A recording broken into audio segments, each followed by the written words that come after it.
c'est Mathieu qui m'a obligé d'effectuer une petite introduction. Moi qui suis totalement imperméable à ces univers de l'imaginaire. Il y a 3 choses auxquelles je suis imperméable. C'est le politiquement correct, l'eau et l'héroïque fantasy. Raison pour laquelle, dès le départ, j'ai décidé de déléguer à 200% le rayon science-fiction et tout ce que ça comporte à Mathieu, qui s'en sort extrêmement bien, qui me met un petit peu la pression pour réaliser ce genre de soirée. En règle générale, quand vous avez quelqu'un qui vient vers vous, qui fait le chat un petit peu à la Grumpy, ça se règle avec un petit coup de savate. Et là, maintenant, ils sont 2 avec Myriam.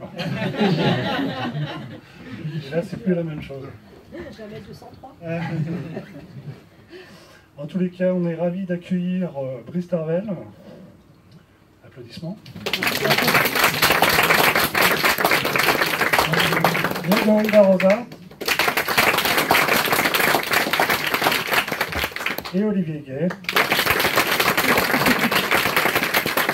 Un habitué de nos murs. D'ailleurs, avec Mathieu, là, on était en train de se demander si on n'allait pas investir dans un clic-clac ou avec un petit but à gaz, ce qu'on voit très souvent. Voilà, je vous souhaite une excellente soirée. Vous êtes entre d'excellentes mains. Mathieu, envoie du bois. Si le micro veut bien...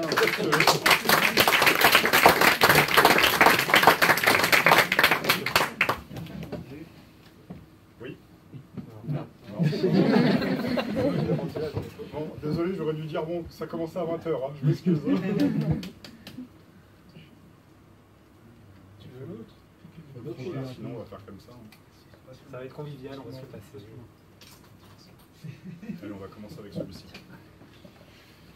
Eh bien, bonsoir à toutes et à tous. Merci d'avoir répondu présent pour cette nouvelle invitation. Nouvelle soirée là, qui commence plutôt bien.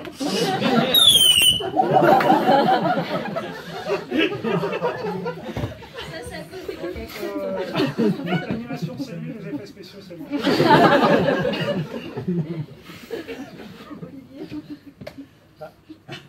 Ça marche? Ah, ça marche. On est bon. Eh bien, oui, effectivement, comme je disais, bonsoir à toutes et à tous. Merci d'avoir répondu présent pour cette nouvelle invitation. C'est notre 3e soirée et 6e événement dédié aux littératures de l'imaginaire de l'année. C'est effectivement un nouvel événement que l'on vous propose pendant ce mois d'octobre, ce mois de l'octobre. Si certains d'entre vous, vous êtes peut-être au courant, ce n'est peut-être pas forcément le cas, c'est le mois qu'ont choisi les éditeurs en fait, pour mettre en avant les littératures de l'imaginaire, autrement dit Octobre Imaginaire. Il y a eu un constat qui a été fait de la part de nombreux éditeurs. Effectivement, il y a un manque de visibilité, que ce soit dans les médias, que ce soit dans certaines librairies.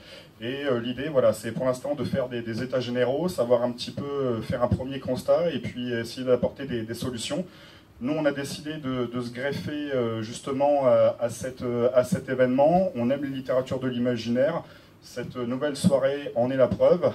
Et donc, on a le plaisir effectivement d'accueillir Olivier Gay, Brice Tarvel et Grégory Darosa. Merci à tous les 3 d'avoir répondu présent à cette invitation. Olivier, tu sais comment fonctionnent nos soirées, tu en as l'habitude, et tu sais que chez nous, il y a une règle d'or, ce sont les auteurs qui se présentent. Alors, il y a peut-être ceux qui ne te connaissent pas encore, est-ce que tu peux nous en dire un petit peu plus sur toi? Et pour ceux qui te connaissent, au moins une anecdote un peu croustillante.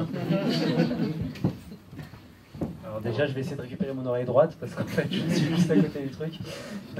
C'est un petit peu violent. Tout à l'heure, j'avais proposé à Grégory d'échanger de place. J'aurais dû le faire, parce que là, c'est dur. Donc bonjour à tous. Pour ceux qui ne me connaissent pas, je m'appelle... je dis pour ceux qui ne me connaissent pas, ça fait très orgueilleux, mais c'est vrai que comme je viens souvent ici, du coup, voilà.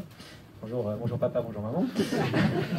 Je m'appelle Olivier Gay, à l'origine je suis grenoblois.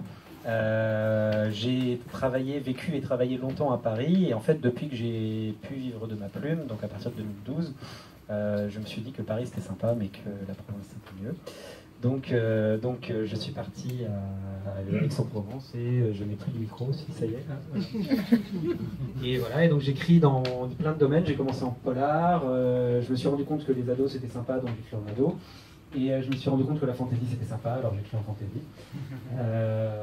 Et donc aujourd'hui je suis là parce que mes éditeurs ont trouvé très intelligent de sortir 2 romans pile en même temps. Donc j'ai 2 romans qui sortent à la même date. La main de l'empereur, et donc le tome 2 de La main de l'empereur, et une nouvelle série jeunesse qui s'appelle Le cœur et le sabre, tome 1.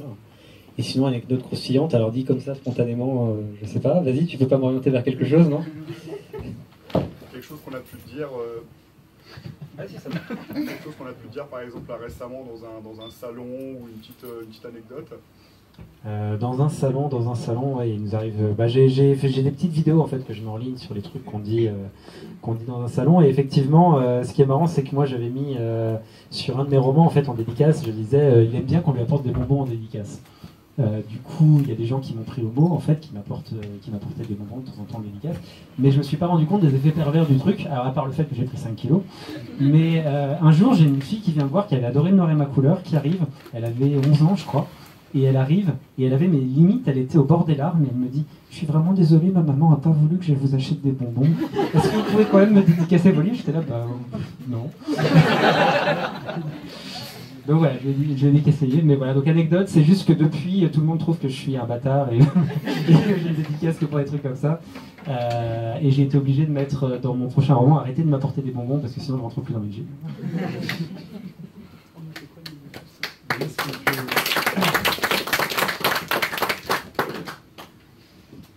Oui, je t'écoute. Quelques mots, donc tu viens nous voir aujourd'hui pour Pierre Fendre, chez les moutons électriques. Est-ce que tu peux nous dire quelques mots à propos de toi? On sait aussi que tu as bossé dans la bande dessinée. Est-ce que tu peux nous en dire un petit peu plus? Oui, ben, je commence à avoir pas mal de bouteilles, donc j'ai publié pas mal de trucs dans tous les genres, parce que j'aime bien diversifier en tant que lecteur et en tant qu'auteur. C'est-à-dire j'ai fait de la BD pour adultes, la BD jeunesse, j'ai fait des polars, j'écris pour les adolescents.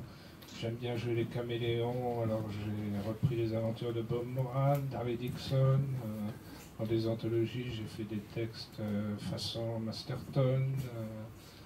J'ai une anthologie qui doit paraître avec une nouvelle, une anthologie en hommage à Jacques Sternberg. Donc j'aime bien ça. Et puis, qu'est-ce que tu veux savoir encore? On pourra compléter justement avec quelques informations par la suite. Une anecdote croustillante. Ah, une anecdote? Si tu as une anecdote, volontiers. Ah ben, j'en ai une, oui. Je me suis retrouvé il y a quelques années au Salon du livre de Montmorillon où il y a... Enfin, c'est croustillant si on veut. Il y a tous les Parisiens, les auteurs de Paris qui débarquent. Et je me suis retrouvé à côté de Brigitte Lahaye. Voilà.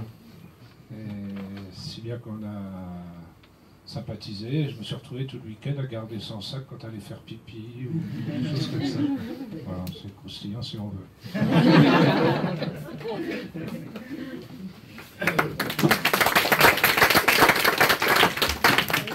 Grégory, un petit mot à propos de toi? Oui, alors moi de la bouteille, j'en ai pas. C'est mon premier... Comment? T'as ça? Ah oui, j'ai celle-ci, très bien. Donc c'est mon premier roman, là je viens présenter le deuxième donc, de la trilogie Sénéchal. Donc moi c'est Grégory Darosa, j'ai 28 ans et les anecdotes, j'en ai pas des masses encore. Donc pour l'instant c'est que de la fantasy, plutôt fantasy, enfin dark fantasy, fantasy historique. Voilà. Avec une très belle mise en avant du coup des éditions de Nemos qui croient beaucoup justement en cette, voilà, dans ta série avec premier volume donc, de Sénéchal et Sénéchal tome 2 donc, qui vient d'arriver tout fraîchement. Ouais, mais oui, c'est vrai que les éditions de Nemos croient beaucoup en moi, d'ailleurs c'est un soutien que je n'osais même pas imaginer, même pas espérer. Donc c'est vrai que je suis très très bien entouré, très bien entouré. Pardon. Très bien entouré, il y a un Z à s'entourer, n'est-ce pas? Tu disais, pardon? Je disais, tu dis tout ça parce que tu sais que t'es filmé en fait. C'est ça. Nemos me regarde là. Donc il faut que... C'est bien, Nemo, c'est bien.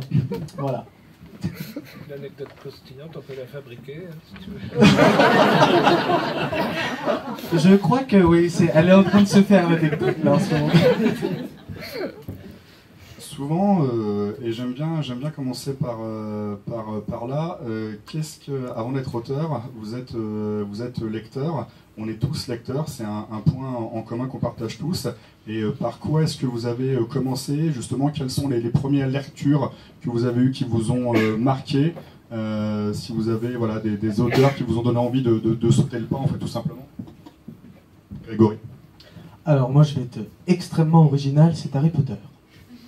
Voilà. Quand les bouquins sont sortis et que ça fait un buzz en France phénoménal, j'avais exactement le même âge qu'Harry Potter.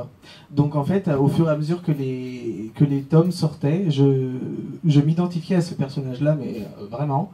Et quand les 7 tomes sont sortis, je me suis retrouvé orphelin, complètement. Mais je voulais continuer à rêver, donc j'ai pris la plume et j'ai écrit. Alors après, il y a eu les Royaumes du Nord de Philippe Pullman, mais voilà, c'est vraiment le bouquin qui m'a fait plonger dans le fantastique, dans la fantasy. Tu as toujours été influencé par les littératures de l'imaginaire, ou par exemple tu as pu lire des classiques ou des... Alors les classiques sont arrivés assez tard. En fait, les classiques sont arrivés vraiment pour peaufiner ma plume, en fait. J'avais envie de renouer avec un peu les origines, avec tout ce qui est Zola, Hugo, Maupassant. Et donc vraiment pour travailler la plume, j'ai vraiment commencé à lire des classiques, Flaubert aussi il n'y a pas longtemps. Mais non, c'était rare au début quand même, les classiques, ça m'endormait plutôt pas mal. Hein. Mais maintenant j'y viens. D'ailleurs, je pense vraiment à l'école que on devrait plutôt lancer les jeunes sur d'abord des littératures peut-être de l'imaginaire, quelque chose de très accessible, et qui les fait rêver, qui leur parle vraiment. Et après, d'eux-mêmes, je pense que si vraiment ils aiment la lecture, ils iront vers des classiques, comme moi par exemple, je l'ai fait, quoi. Mais c'est vrai qu'au tout début, lire l'Assommoir quand j'avais 15 ans, d'Émile Zola, je me disais, mais ce bouquin porte très bien son nom. Et maintenant, maintenant j'adore, quoi. Mais pas à 15 ans, quoi. Voilà. Brice. Moi, j'ai commencé à lire jusqu'à l'âge de 12 ans. Je n'ai lu que des BD. À l'époque, c'est des petits formats, c'est vieux, hein, ça, à l'époque. Hein. Des petits formats. Jusqu'à l'âge de 12 ans, j'étais incapable de lire des livres avec du texte. On m'a offert les Mémoires d'un âne, Capitaine Courageux, mais non, j'accrochais pas. Et puis j'ai déménagé, il y avait la bibliothèque à côté de chez moi, j'y suis allé et j'ai découvert les Marabouts Juniors et entre autres Bob Moran. C'est pour ça que j'ai voulu boucler la boucle, c'est ce qui m'a incité à écrire. J'ai voulu être Henri Verne, mais pas Bob Moran. Et ça m'a incité à écrire des Bob Moran en souvenir du petit gamin qui les lisait à l'époque. Et après ça, j'ai lu des fleuves noirs que mon père ramenait de la bibliothèque du comité d'entreprise. C'était aussi un lecteur de Harry Dixon en fascicule, il les achetait à l'époque dans les années 30. Je vais vous faire reculer très loin en arrière. Hein. Donc j'ai aussi un peu en hommage à mon père, il serait très surpris s'il était encore là de savoir que j'ai repris ça. Et a suivi les genres, les classiques. Et je disais que je diversifie quand j'écris, et c'est pareil quand je lis, c'est-à-dire j'ai lu tout Siménon et j'ai lu tout Philippe Cadic, avec tout ce qu'il y a entre les deux. Donc j'écris aussi bien des romans gore, et j'ai débuté en écrivant des nouvelles dans Nous Deux avec un pseudo féminin, je m'appelais Roselyne.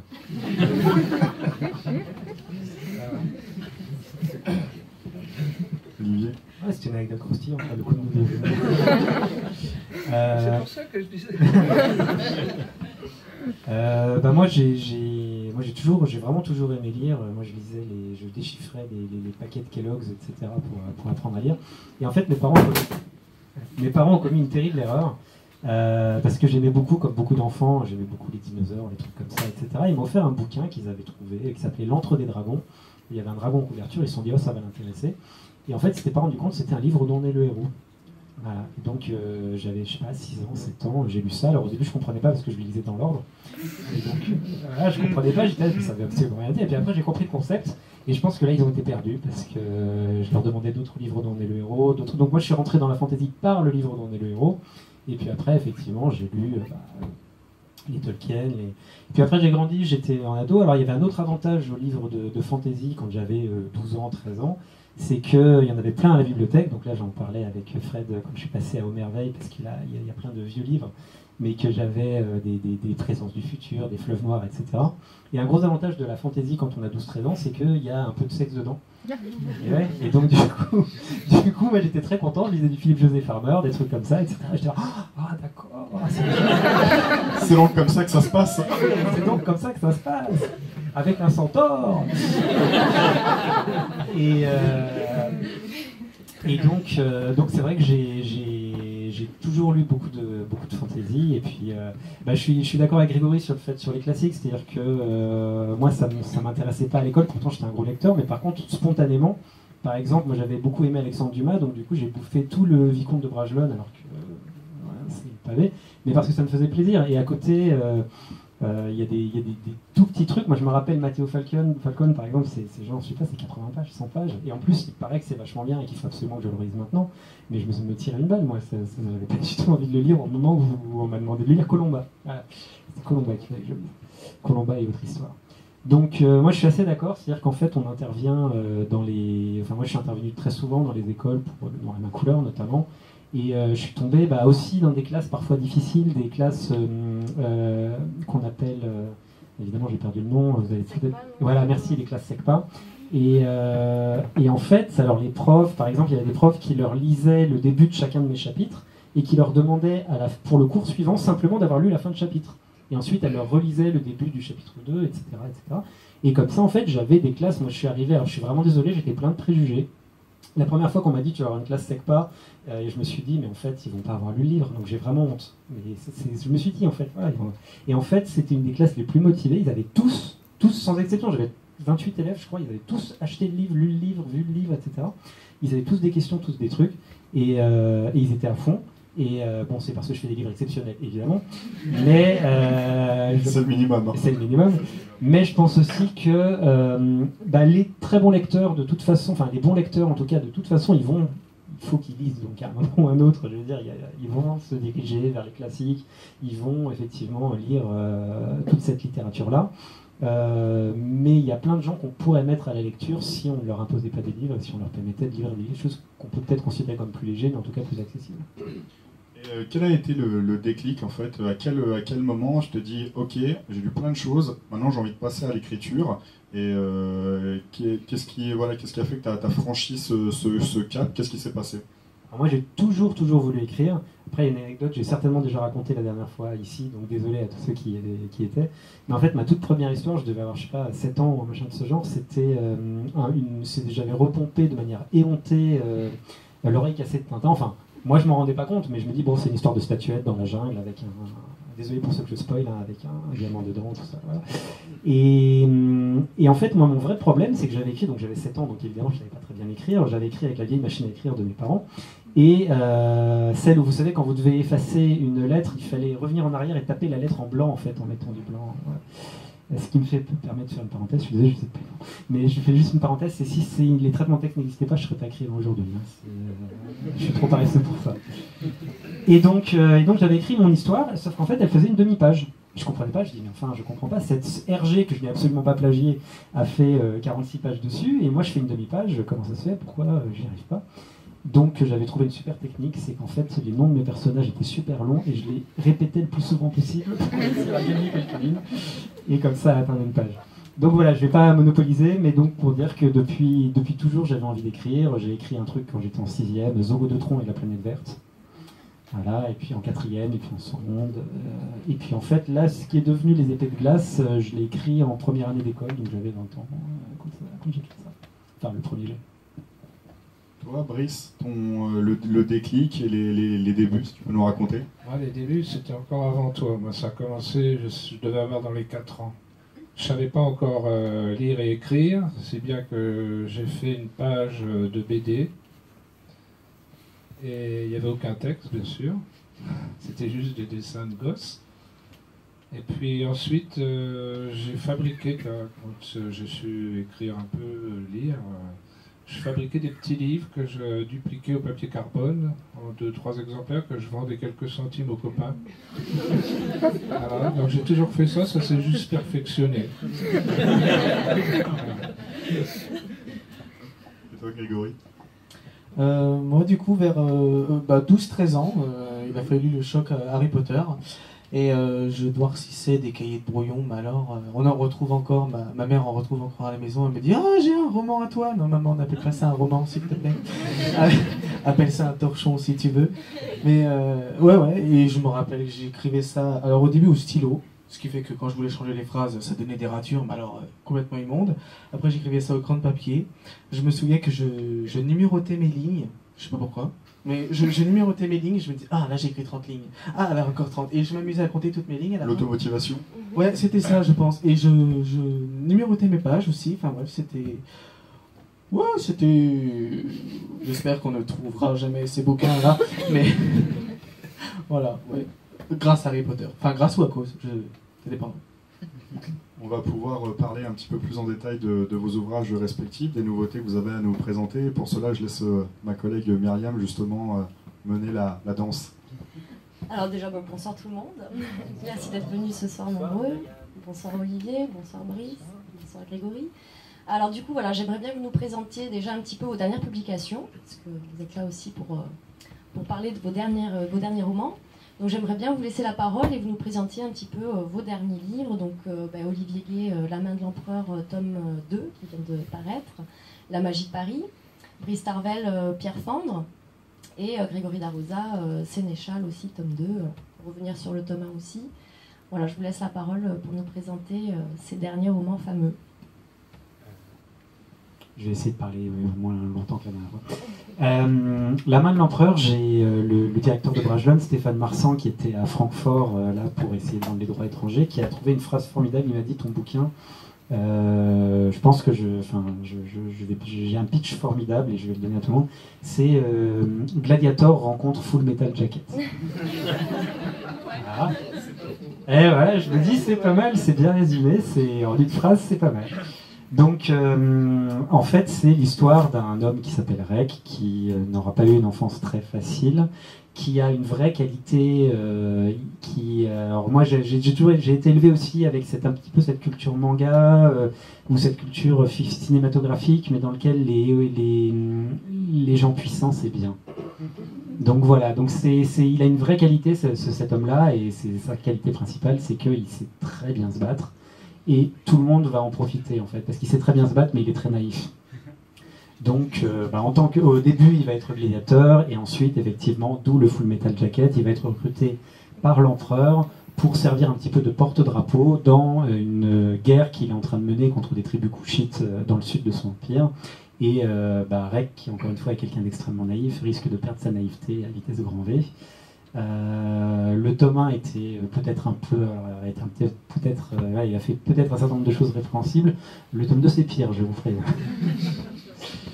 Et pour La magie de Paris, La magie de Paris, c'est vraiment dans le même style que Le Noir et ma couleur. Alors ça me fait plaisir, il y a des gens qui m'ont dit qu'ils avaient bien aimé, donc je suis très content. C'est l'histoire en fait donc c'est ce qu'on appelle du young adulte, donc ça s'adresse aux ados de manière générale et aux jeunes adultes. Et c'est l'histoire d'une fille en fait qui est en classe de première, qui est très complexée par sa taille parce qu'elle fait 1m83 et que c'est très difficile pour une fille de faire cette taille-là, qui est passionnée d'escrime et qui en fait un jour dans un gymnase va tomber sur un garçon de sa classe en train de se battre à l'épée avec une créature étrange. Elle va intervenir, elle va se faire tuer. Voilà, c'est ballot. Et en fait, non, c'est-à-dire qu'elle va revenir à la vie et en gros, le garçon lui dit en fait, t'étais en train de mourir, donc j'ai fait la première chose à laquelle je pensais, c'est je t'ai lié à moi, j'ai lancé un rituel qui s'appelle l'adoubement. Et donc, en fait, je t'explique, je suis un mage. Les mages ont des protecteurs qui sont extrêmement résistants, forts, etc. Moi, je suis trop jeune, j'ai pas le droit d'avoir un protecteur, mais comme t'étais en train de mourir, je me suis dit, si je te rends plus fort, tu vas peut-être survivre. Donc voilà, coucou, t'es ma protectrice. Voilà. Et donc Chloé, qui connaît évidemment, qui sait même pas ce que c'est qu'un le monde des mages, va se retrouver dans un univers qui, d'une part, la dépasse complètement, et d'autre part est extrêmement machiste, puisque tous les chevaliers, en fait tous les protecteurs sont des hommes, et qu'elle, elle se retrouve, voilà, coucou, je suis une fille, j'ai 16 ans, et accessoirement elle se rend compte qu'en plus elle entend les pensées de la personne qu'elle protège, et que lui entend ses pensées, et c'est jamais très sympa quand on est une fille d'avoir un garçon qui comprend et entend tout ce qu'on peut penser. Voilà, j'ai essayé de faire le plus rapide possible. J'ai une petite question du coup, parce que du coup, là, donc, dans les littératures de young adulte, notamment la magie de Paris, il y a de la magie, il y a des créatures imaginaires. Vous avez fait le choix, enfin tu as fait le choix, pardon, dans La main de l'empereur, par contre, la magie n'apparaît pas. Est-ce que tu peux nous expliquer un petit peu pourquoi, comment Ouais. Voilà. Il y a plusieurs raisons. Déjà, moi, en fait, le terme anglais, effectivement, c'est heroic fantasy, et moi, je suis plus sur le côté héroïque que sur le côté fantasy. C'est-à-dire que ma culture, en dehors de ce que je disais sur les dragons, etc., moi, ma culture fantasy, elle a été faite aussi avec tout ce qui est mythologie et tout ce qui est, justement, on voit beaucoup d'influences sur la Rome antique, etc., dans mes romans. Mais moi, ce que je trouve phénoménal, c'est par exemple les Thermopyles, c'est le côté, enfin voilà, c'est ces côtés héroïques, que ce soit vrai ou pas, que ce soit embelli ou pas par les historiens, mais de dire voilà 300 Spartiates qui défendent une passe contre des milliers de Perses, des centaines de milliers de Perses, dizaines de milliers de Perses, pardon. Je vais y arriver. Il n'y a pas de magie, mais ça me prend aux tripes en fait. Je trouve que c'est formidable. Et donc moi, c'est vraiment ce côté plus héroïque que fantasy. Et c'est vrai qu'en fait, moi, quand je définis mes romans, je dis c'est plus proche du Trône de Fer que de Tolkien, par exemple. Parce qu'il n'y a pas d'elfes, il n'y a pas de nains, il n'y a pas de magie. Peut-être parce que j'en ai trop lu quand j'étais gamin. Mais en fait, maintenant, moi, la magie et les elfes et les races fantastiques, ça me sort par les... J'y arrive plus, en fait. J'en ai vraiment trop lu. Donc il faut que ce soit super bien fait pour que ça m'intéresse. Alors que paradoxalement, dans notre univers, justement, je trouve que c'est bien de rajouter de la magie parce que ça permet de se poser plein de questions. Et la question, par exemple, qui était au cœur du Noir et ma couleur, c'est la question qu'on peut voir dans les X-Men, par exemple, qui est de dire si demain on se rendait compte que des personnes avaient des pouvoirs magiques, comment est-ce qu'on réagirait? Et ma réponse à moi, c'est probablement on les mettrait sous cage, on les étudierait et on s'en méfierait. Voilà. Et puis, je tiens quand même à ajouter que Rek est suffisamment badass comme ça pour qu'en plus on lui rajoute des pouvoirs magiques. Ouais, c'est vrai. C'est vrai que c'est... Et puis oui, par contre, une dernière chose, c'est que Rek, il a un côté badass aussi, parce que justement, on est dans un univers qui n'a pas de magie, et un univers dans lequel la plupart des combats se font à l'épée. C'est-à-dire que si les gens balançaient des boules de feu, ils pourraient être très forts à l'épée. Ce serait peut-être moins impressionnant. Donc déjà, il a du mal avec les arbalètes, alors sans les épées, ça va être compliqué. Du coup, Brice Tarvel, je vous laisse vous présenter votre dernier roman, Pierre Fendre. Est-ce que tu te l'as pu? Oui, pardon. C'est le défaut professionnel. Je présente mon roman. Oui, nous Pierre présentez un Fendre. peu l'univers, les Pierre Fendre, personnages. le récit se déroule dans un immense château, un château-monde, qui est complètement clos. Parce qu'il y a des fenêtres, mais elles sont occultées par une sorte de magma, de nuée noirâtre. On ne sait pas trop ce que c'est. Et mes personnages sont très peu héroïques. Finalement, c'est plutôt des affreux sales et méchants. Il y a aussi de la magie, un peu. Il y a une sorcière, mais elle n'est pas très fréquentable. Et il y a une légende qui court où il est dit qu'une dormeuse, une sommeilleuse, une rêveuse dort au fin fond du château. Parce qu'il faut expliquer aussi que le château est divisé en 4 pièces immenses, si vastes qu'elles sont des territoires. Il y a le royaume du printemps, celui de l'été, celui de l'automne, celui de l'hiver. Et la dormeuse logerait dans un palais à Pierrefonds, c'est le nom du territoire de l'hiver. Et il y a 2 zigotos qui décident d'aller réveiller cette sommeilleuse avec l'espoir de faire tomber les murailles. Parce que on imagine qu'elle rêve, que le château et tout ce qui est à l'intérieur, les hommes, les bêtes, même les femmes, sont engendrés par les rêves de la dormeuse. Donc ils veulent la réveiller et ils partent à travers les différents royaumes. Et c'est un roman choral. parce qu'il y a 3 groupes.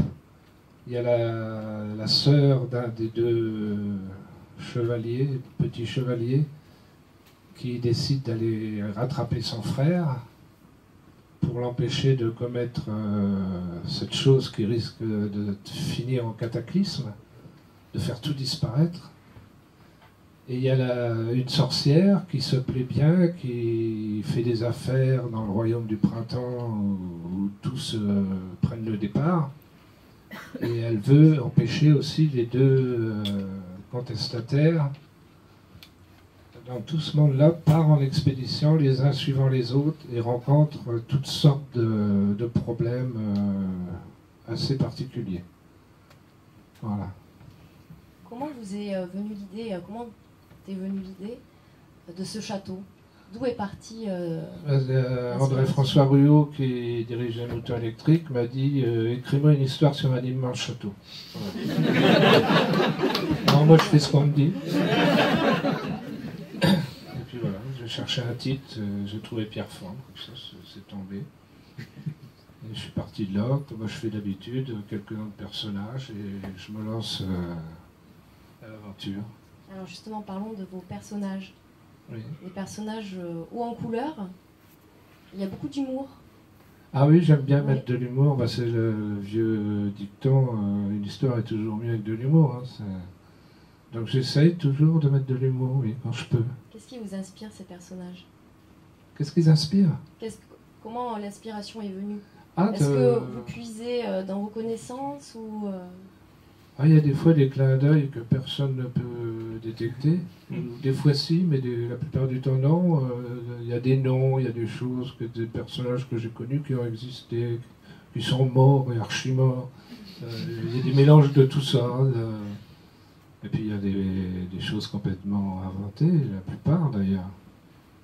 Et qu'est-ce que tu voulais savoir en plus? Ça sera tout.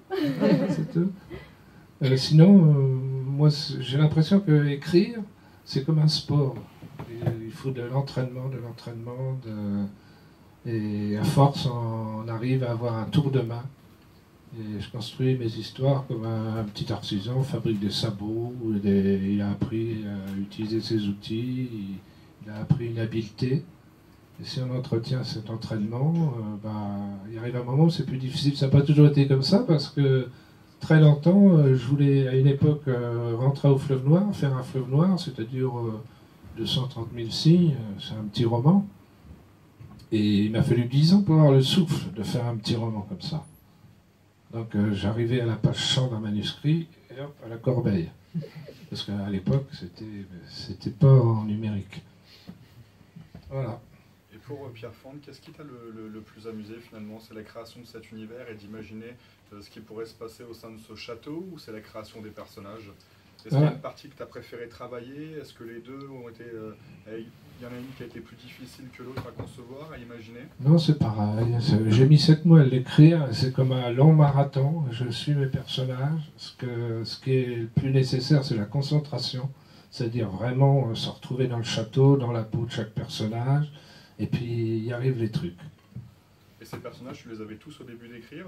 Il y en a certains qui sont au fur et à mesure. Non, j'ai souvent des personnages qui sont balancés comme ça au début, ils n'ont aucun rôle, et il se trouve qu'à la fin, ils prennent une importance. Parce que j'aime me surprendre moi-même, sinon écrire n'a pas un grand intérêt. Si je suis à la fin, à 20 ou 30 pages, je ne savais pas la fin, je ne savais pas comment j'allais conclure. Voilà. Et vous prévoyez une suite pour ce On m'a déjà réclamé une suite, mais normalement, le patron du Mouton électrique m'a dit « tu fais un one-shot ».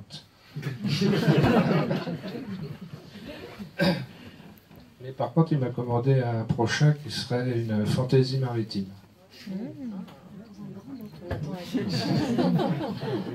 Mère Fond.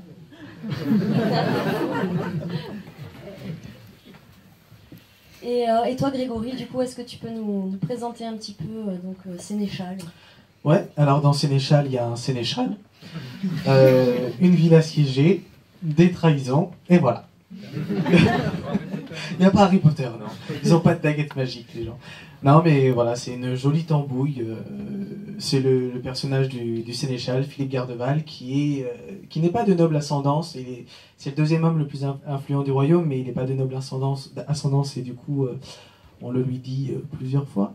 Et qui découvre au matin que sa cité est assiégée. Et, il se doit de la défendre, mais il va très vite se rendre compte que les ennemis ne sont pas forcément à l'extérieur de la ville, ils sont déjà infiltrés.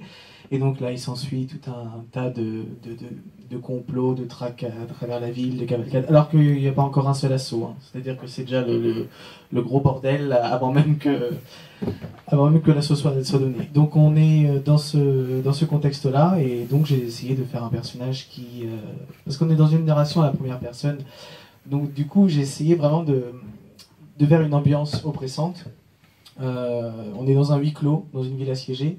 On est dans un huis clos aussi parce qu'on est dans la tête du personnage, on est vraiment enfermé dans sa tête, quoi. Et aussi on est dans une narration qui est vraiment très rapprochée dans le temps, quoi. Là, le premier tome, c'est 3 jours, ça se passe en 3 jours. Le deuxième tome, ça se passe en 5 jours. Donc on est vraiment... c'est très resserré, et puis c'est égrené en fonction des heures. Donc voilà, pour ce roman. J'espère avoir été clair et concis. Et comment ce personnage? Inspiration, pareil.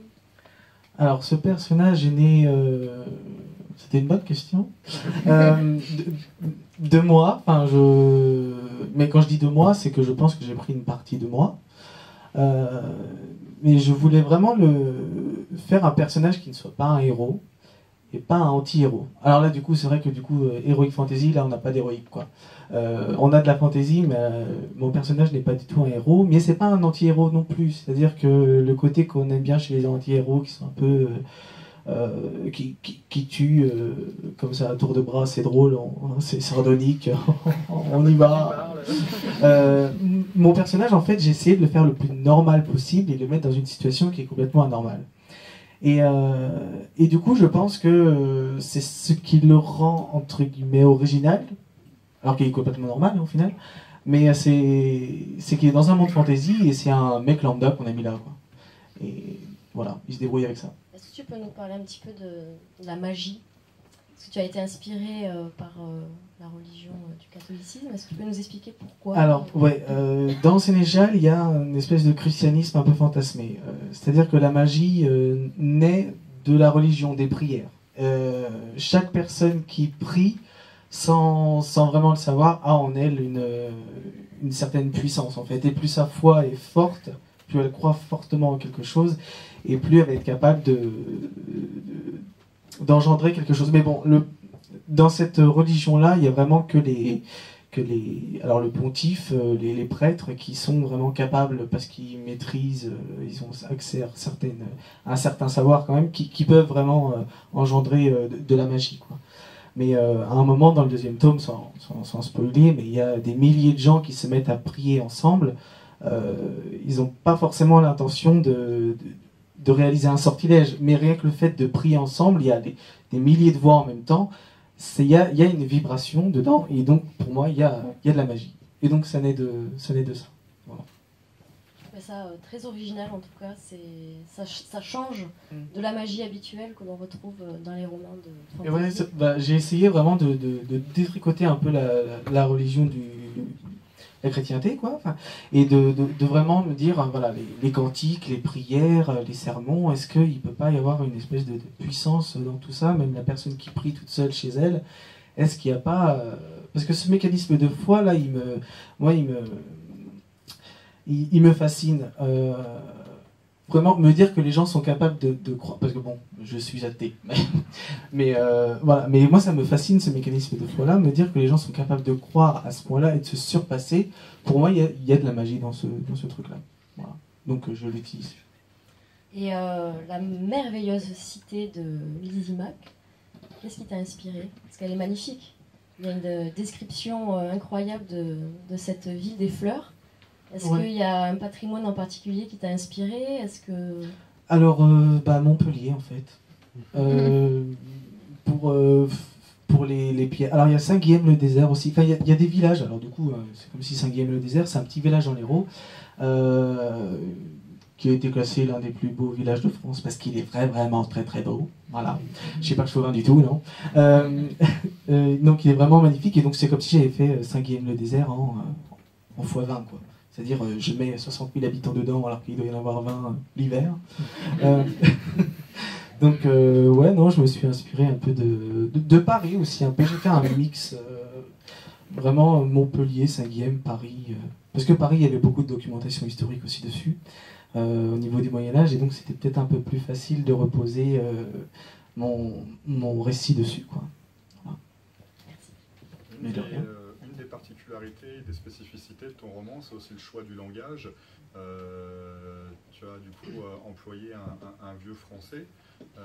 Comment, justement, on essaye de bien doser pour avoir un juste milieu en termes de cohérence, pour avoir un vocabulaire qui soit approprié et qui reste tout du long approprié en fait au fur et à mesure du roman, pour pas créer d'incohérence. Comment tu l'as travaillé ça? Alors, il y a déjà le choix des mots, c'est-à-dire qu'il y a des mots vraiment en ancien français, on va dire, qui sont complètement imbouffables. Donc là, dans ce cas-là, je mets des notes de bas de page, mais il y en a d'autres qui sont vraiment compréhensibles dans le contexte. Par exemple, la sueur, je vais utiliser la suance. C'est tout bête, mais alors, ou même à contre-cœur, je vais utiliser la rebelute. Enfin, rire à gorge déployée, je vais dire s'esclaffer à gueulebec. Enfin, je trouve que ça permet une immersion supplémentaire. Et c'est vrai que le dosage, alors il était assez difficile. J'ai essayé pendant les scènes d'action, d'en mettre le moins possible. C'est-à-dire que quand il y a une scène d'action, vraiment, il faut que la lecture elle coule. Par contre, quand on est dans des moments où on a des personnages de noblesse qui parlent, là, moi, je peux me permettre de mettre des tirades qui vont un peu de haute volée. On se dit, mais qu'est-ce qu'il est en train de raconter, le bonhomme, quand même? Et voilà, je me fais plaisir comme ça. Voilà. J'espère que c'est réussi. On verra. Et c'est le cas. Merci. D'autres questions? Je suis prêt. Peut-être on va passer au petit extrait. Ça serait bien pour donner envie donc, à notre public de découvrir vos derniers romans, de lire un petit passage. Je trouve que c'est une bonne idée pour se plonger voilà, dans vos univers, si ça vous dit, bien sûr. Bah, commence vu que tu l'as préparé. Moi, faut que je réfléchisse. Alors, je sais pas si je l'ai un passage du 2 ou du premier. C'est comme tu veux, en Ouais, fait. c'est comme vous En fait, voulez. hier, c'est vrai que j'ai proposé tardivement effectivement de lire un extrait, un passage. Alors par exemple, ça peut être aussi bien La main de l'empereur ou La magie de Paris. Je vois que tu as vu mon mail. Ouais, j'ai vu, t'as dit est-ce que tu peux lire un passage? J'ai répondu oui. Oui. Mais je pensais que tu allais choisir le Après passage. le quel suspense. Non, justement, c'est au choix. C'est, allez, on va dire 10-15 lignes pour donner un petit peu le ton du roman, s'il y a un passage en particulier. Vas-y. Ah non, mais je vois que les bouquins. Ouais, mais non, mais moi je cherche. Eh ben moi, il ne fait pas 10-15 lignes, donc je vais en chercher un autre. Ça peut être le début aussi, Eh ben, la première allez. page. Quand on a envie. Le début. Ah, Enfin, après, allez, je vais lire le début. Je suis prêt. On y va. Sénéchal 2. À l'heure canoniale de la sexte. Les véritables amis se comptent sur les doigts d'une main. Des deux, je suis manchot. Une foutue gifle en pleine gueule. Imaginez le choc. Votre main se plaque sur votre joue, tremblante, veine pommade. La bouche s'entr'ouvre et vous voilà hagard, les yeux bellement écarquillés par les doigts de la surprise. Les mots ne parviennent plus à franchir vos lèvres desséchées par ce souffle énorme que vous venez d'inspirer. Stupeur. Alors que l'esprit assimile la punition que le corps vient de recevoir, il s'écoule un temps indistinct, suspendu, et foutrement goguenard qui se gaudit, rit blanc, et attend. Au bruit, à la claque, succède bien le silence. Cet état de choc, même s'il est très bref, j'en conviens, se plaît, exulte, jouit à le prendre son putain de temps. Oh non, il n'est pas pressé, le drôle, à tel point qu'il vous semble même, alors que vous restez là, immobile comme le gros gourdiflot que vous êtes, qu'il prend ses aises en votre caboche, sort de son grand ceinturon, marteau et burin, et entreprend de graver en votre mémoire jusqu'alors lisse comme du marbre poli, cette scène que vous rêveriez d'oublier. Oui, sachez-le, le choc, c'est un sculpteur hors pair, un tailleur à la précision démoniaque qui se régale à buriner dans le roc de vos souvenirs. Et justement, le mien de ciseleur gravait cette terrible phrase dedans ma tête. Et je vais pas vous dire la phrase, sinon je vous spoil le tome 1. Merci Voilà. pour ce premier extrait. Merci beaucoup.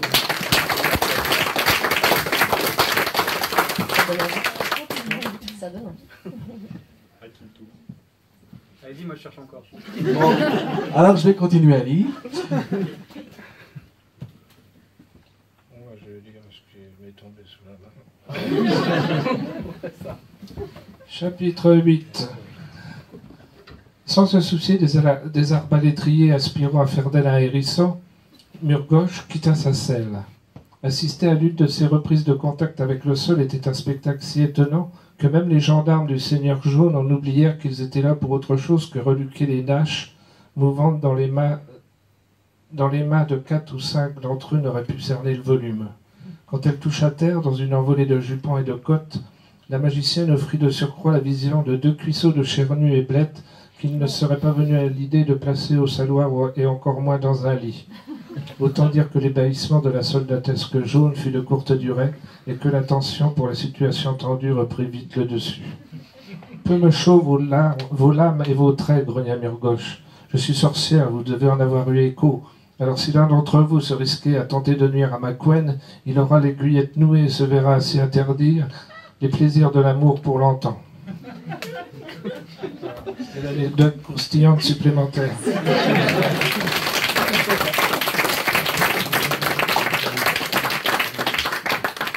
C'est mon passage. Pourquoi j'ai choisi les 2 plutôt que d'avoir un micro à la main? Alors, moi j'ai trouvé un passage, donc du coup ça va être dans mon roman, donc La magie de Paris. Donc je vous rappelle que Chloé, donc l'héroïne, et tout le pitch du livre, c'est qu'elle est devenue, sans le vouloir, elle est devenue particulièrement résistante, forte, puissante, etc. Et là elle est en cours d'électronique. Et elle est en train de faire un circuit imprimé. La dernière fois que j'avais croisé une goule, ça avait mal tourné. Mais ça ne se passerait pas comme ça de nouveau. Oh non, je brûlais d'envie de les affronter, je brûlais d'envie, je brûlais. Et cria Nour, affolé. Attaché à mes pensées, je me tournais vers elle. Elle m'observait avec une horreur grandissante. C'est étrange, ça me picotait un peu. Je suivis son regard et me rendis compte que j'avais posé l'extrémité du fer à souder sur mon avant-bras. La peau grésillait et fumait, alors qu'une odeur de brûlé venait étiller mes narines. Pourtant, je ne ressentais pas la moindre douleur. Ah tiens, si, peut-être un début. Comme si le feu devait d'abord passer par mon épiderme pour me blesser réellement. Aïe, fis-je sans conviction. Je couvris ma blessure de ma main gauche et grimaçai avec un talent d'actrice qui forçait le respect. Je crois que je me suis brûlé, il faudrait que j'aille mettre de l'eau dessus. Mais t'es malade, Pierre-Nour, tellement fort que toutes les têtes se tournaient vers nous, t'es brûlé genre au 2e degré au moins, il faut faire quelque chose, appeler les pompiers, monsieur. En 2 enjambées, le prof était à côté de moi, son regard sévère nous épinglait. Qu'est-ce qui se passe ici? Rien, marmonnai-je, j'ai été maladroite. Mais non, c'est pas rien, hurla Nour qui virait à l'hystérie. Elle a un trou dans son bras, Le prof fronça les sourcils en se tournant vers moi. Eh ben, montrez-moi donc. Malgré l'affolement de Nour, il n'avait pas l'air très inquiet. Après tout, je ne me plaignais pas, je ne donnais pas l'impression de souffrir. Ça ne pouvait être qu'un petit bobo sans gravité, monté en épingle parce que, oh là là, ces filles toutes des chochottes. J'enlevai ma main, et son souffle se bloqua dans sa gorge. Voilà. Merci. Comme il faut toujours que j'en fasse trop, je vais juste donner 3 lignes de plus parce que c'est les lignes dont je suis le plus fier dans tout le bouquin. En fait. Garçon ne fuit pas, de quoi alimenter toutes les rumeurs au lycée. Le garçon, je vois bien qui c'est, mais le tank, t'as besoin d'un dessin? Oh, fit Thomas. Il enfonça une bouchée de carottes râpées. En tout cas, je trouve pas que t'aies l'air d'un tank. Merci, soufflai-je. Ou alors un petit tank avec une petite tourelle, tu sais, genre un truc mignon. Ouais.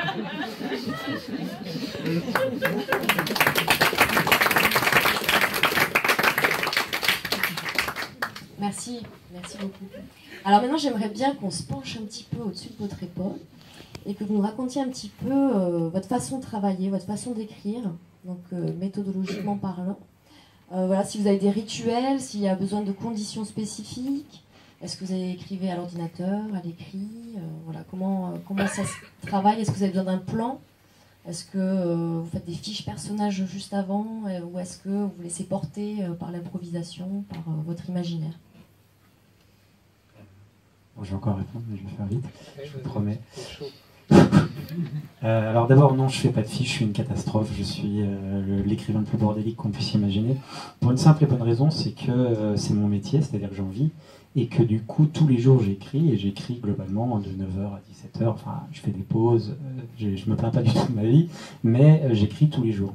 Donc si si je structurais mes récits, si je connaissais la fin, si je savais ce que faisaient tous les personnages, si j'avais des fiches pour tout, je m'ennuierais en fait et j'y arriverais pas parce que tous les jours se remettre devant un ordinateur et se mettre à écrire, moi j'ai pas envie que ça devienne un travail.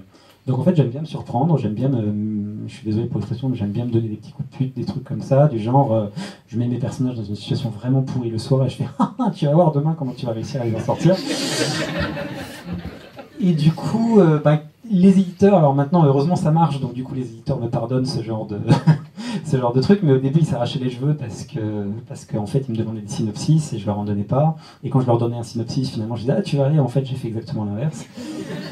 Et voilà, mais moi j'ai vraiment besoin, en fait on dit toujours qu'il y a les architectes et les jardiniers, et que toujours les gens sont plus ou moins architectes ou plus ou moins jardiniers. Architecte c'est on construit, on fait tous les plans avant de construire la maison. Jardinier c'est on balance des graines, et ensuite on met le tuteur en disant oh là là tu vas trop à droite, tu vas trop à gauche, merde j'ai mis trop d'eau, et ensuite on essaie de faire quelque chose de bien.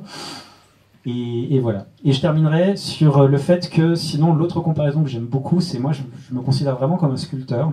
Parce que, je crois que c'est Brice qui le disait tout à l'heure, c'est très dur en fait de finir un roman, surtout au début, parce qu'on a tendance en fait à toujours revenir en arrière et à vouloir corriger ce qu'on a déjà fait. C'est une manière de procrastiner et puis c'est aussi une manière probablement d'être perfectionniste. Donc moi en fait, j'écris mon roman de A à Z sans jamais revenir une seule fois en arrière, même quand j'écris des grosses conneries, que je sais que c'est des grosses conneries, que je vais les changer. Si j'ai un énorme changement à faire, par exemple, je suis à la première personne et tout d'un coup j'ai décidé de passer à la troisième personne, et ben je reprends pas le début, en plein milieu de phrase, tout d'un coup ça passe à la troisième personne. C'est pas grave, parce que ce que je veux c'est un bouquin terminé, c'est le bloc de glaise du sculpteur, et une fois que je l'ai, je peux repasser dessus, etc., et faire des relectures et des corrections pour que ça prenne la forme d'une statue, enfin de ce que je veux. Mais moi, donc du coup, je me relis pas, j'écris tout d'un seul jet, et seulement une fois que tout est terminé, là je me relis et je corrige et j'affine, en sachant du coup où je suis arrivé pour avoir le bouquin que je veux. Voilà. Mais par contre, juste pour savoir, mais t'écris jamais, par exemple, 2 ou 3 livres en même temps, t'es toujours sur le même ouvrage, ou t'arrives parfois à croiser Alors normalement je suis toujours sur le même ouvrage, mais en fait, certains savent peut-être qu'à côté j'écris beaucoup aussi pour la Bibliothèque Verte et Rose, des bouquins notamment qui sont basés sur des adaptations de séries comme Troll, L'Âge de Glace, les Pokémon, Skylanders, etc. Et en fait, à cause des clauses de confidentialité, on a des délais extrêmement courts à gérer. Et alors attention, je vais me lancer des fleurs, vous vous êtes rendu compte que j'étais quelqu'un de pas modèle, que j'étais quelqu'un d'extrêmement humble, mais voilà, il faut bien à un moment le dire. En fait, j'écris vraiment très vite, et du coup, j'ai la chance de pouvoir du coup être sélectionné, enfin, Hachette fait appel à moi pour les projets pompiers, donc souvent, en fait, je suis en train, par exemple, de travailler sur La Main de l'Empereur tome 2, ils me disent oui, alors en fait, on a un problème, on a en fait un film, par exemple, c'est ce qui s'est passé pour Troll, on a Troll qui sort là en septembre de l'année dernière, c'était en septembre de l'année dernière, on a Troll qui sort, on vient de recevoir le script, je leur dis ouais mais enfin il sort dans 3 semaines, là je fais oui, bah oui mais on vient de recevoir le script, et en fait il faudrait que le livre soit en rayon dans 3 semaines, et je fais mais donc si tu pouvais nous l'envoyer demain pour qu'on le mette en prod, je fais mais demain mais j'ai pas le script, oui c'est ça, voilà, donc en fait il m'envoie le script, et du coup j'ai à peu près 24 heures pour en faire un bouquin, et donc forcément là La Main de l'Empereur, ça passe un peu au second plan le temps de réussir à respecter les délais, voilà. Mais par contre, des vrais bouquins, des bouquins que je fais moi personnellement, je fais La Magie de Paris, puis La Main de l'Empereur. Là, par exemple, je suis sur le tome 2 de La Magie de Paris. Quand j'aurai terminé le tome 2 de La Magie de Paris, je vais passer sur le premier Brajlon de la suite. Ensuite, je vais passer sur le 3e d'un truc que je fais pour Rajo. Mais c'est bouquin après bouquin. Tu viens de spoiler la réponse de ma dernière question, là. C'est quoi ton actualité, c'est ça? On y reviendra, Brice Darvel, c'est quoi ta façon de travailler? Comment ça se passe pour toi? Très longtemps, j'ai écrit à la main, au crayon de mine, sur des quarts de feuilles, afin d'avoir des quarts d'angoisse de page blanche. J'ai écrit comme ça, par exemple, L'Oreille à toi, j'ai mis 1 an. Et pour le tome 2 de L'Oreille à toi, j'ai mis 5 mois, parce que là, je suis passé à l'ordinateur. Donc ça valait le coup quand même. Et depuis, je travaille que sur l'ordinateur. Je travaille lentement, je trouve. J'écris 2-3 pages par jour, de 10h à 11h30, midi. Et de 3h à 6h du soir, quand j'arrête pas à 5h30. Et j'improvise, donc des fois il faut faire un synopsis. En effet, les éditeurs, pour se rassurer, ils ont besoin d'avoir un synopsis. Mais souvent, c'est une torture d'écrire ça. Et je le respecte pas très souvent. Et la plupart du temps, maintenant que mon mouton électrique, ils me font confiance, je fais ce que je veux, j'improvise, tout se bâtit. Je reviens très peu en arrière, moi. Quand je me remets au travail le lendemain, je remonte des fois simplement 10 lignes que j'ai écrites la veille, des fois un petit peu plus, mais j'enchaîne. Et le procédé que j'adopte, c'est comme les albums de Tintin. Quand j'arrive à la fin d'un chapitre, il faut que dans Tintin, à la fin de chaque page, il y a quelqu'un qui éternue, il y a quelque chose qui se passe, on a hâte de tourner la page pour voir ce qui s'est produit. Et à la fin d'un chapitre, je provoque un événement comme ça, que je ne sais pas du tout comment je gérerai après. Quelque chose de le plus incroyable possible, le plus surprenant possible, et après, le lendemain, démerde-toi, il faut que tout ça tienne debout. Voilà, c'est une espèce d'énorme bricolage. Et dans le plus important, c'est la concentration. L'idéal, ce serait de faire comme les acteurs de théâtre qui apprennent tous leurs textes, même une pièce qui dure 2 heures, ils connaissent tout, ce serait d'apprendre par cœur le roman, et d'avoir tout en tête. Parce que des fois, je suis quand même obligé de remonter pour corriger un petit truc. Tiens, il avait une veste bleue, maintenant elle est rouge, ou des petites choses comme ça. Donc ça, c'est gênant. Sinon, je fais tout en même temps. Les corrections, les recherches documentaires, tout est compris. Quand je dis j'ai mis 7 mois, c'est tout compris. Voilà. Et du coup, tu es aussi scénariste de BD. Est-ce que tu travailles de la même manière quand tu travailles sur un scénario pour donc une BD et avec le roman? Est-ce qu'il y a une différence dans le travail, dans la façon d'écrire? Justement, il y a moins besoin de concentration. Parce qu'il y a des images, c'est facile de remonter, de regarder ce qui s'est passé avant, tandis que quand c'est un texte, c'est plus difficile. Parce que la BD, ça demande moins de concentration. Et la BD, j'en ai fait pendant 15 ans, et c'était pour rendre service, parce qu'au départ, j'écrivais des nouvelles, et j'étais dans la période où j'avais pas le souffle pour écrire un roman. J'ai un copain, Patrice Seneujas, certains le connaissent peut-être, il est décédé, et dessinateur, il est venu me trouver, on l'a embauché aux éditions Fleurus, si je faisais des histoires policières, le scénario en 5 planches. On retournait à la fin, à la dernière image, on avait la solution de l'énigme. Alors j'ai attaqué ça pour lui rendre service, et après la BD m'a collé comme le sparadrap du capitaine Haddock pendant 15 ans. Alors j'ai tout fait, toutes sortes de séries chez des éditeurs différents. J'ai eu quand même un Alphard à Angoulême, ça s'appelait l'Alphard à l'époque, Alphard Jeunesse pour un album, c'était une histoire animalière avec des grenouilles. C'est très diversifié ce que je fais. Et aujourd'hui, ça te retenterait de faire de la bande dessinée ou plus du tout? Faudrait que ce soit un gros truc. Faudrait que ce soit un éditeur. Non, pas spécialement. Un gros cachet plein de sous. Comme c'est la mode en ce moment de reprendre des héros classiques à l'ancienne, bon, je pourrais le faire. Mais il faudrait que ce soit un éditeur sérieux, Dargaud, Lombard, Casterman. J'ai failli, chez Casterman, j'ai failli reprendre J'aime, qui est une série. C'est pas la plus connue de Jacques Martin. J'ai failli et puis finalement je suis parti en quenouille. J'avais fait un synopsis qui m'a donné du mal.